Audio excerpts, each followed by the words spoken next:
రాజకీయాల్లో ఏ వ్యక్తులు ప్రజల పక్షాన ప్రజల పరంగా రాజకీయ అభివృద్ధి కాకుండా వ్యక్తిగత అభివృద్ధి చేసుకుంటే పాలనా పరంగా అభివృద్ధి చేయకపోతే అది కేసీఆర్ గారైనా కేటీఆర్ గారైనా హరీష్ రావు గారైనా రేవంత్ రెడ్డి గారైనా కిషన్ రెడ్డి గారైనా బండి సంజయ్ గారైనా ఈటల రాజేంద్ర గారైనా నేను విమర్శించడానికి సిద్ధం.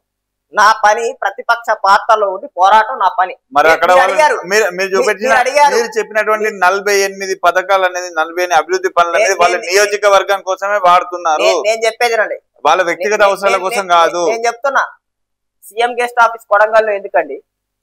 సీఎం గెస్ట్ ఆఫీస్ కొడంగల్లో ఎందుకు? ఒక నియోజకవర్గంలో ఉంటాడా ముఖ్యమంత్రి? హైదరాబాద్ లో ఉంటాడా?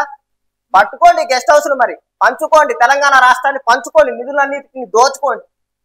కొద్దిగా మాట్లాడేటప్పుడు మనం చేసే పనులు బట్టి ప్రజలు ఎలా తీసుకుంటున్నారనే అవగాహన కూడా ఉండాలండి. నేను అనేది గెస్ట్ హౌస్ అవసరమా? కొడంగల్లో గెస్ట్ హౌస్ అవసరమా? సీఎం గెస్ట్ హౌస్ ఒక అధికారికత భవనం. రేవంత్ రెడ్డి గారు ఊరిపోతారు, ఆ సీఎం గెస్ట్ హౌస్ ఎక్కడ ఉపయోగపడింది? ఎవరికి ఉపయోగపడింది? అంటే ముఖ్యమంత్రి పొద్దాకలు కొడంగల్ పోవాలా? అంటే వ్యక్తిగత అవసరాలకు వాడుకుందామనే కదా, రాజకీయ కుట్రే కదా అది.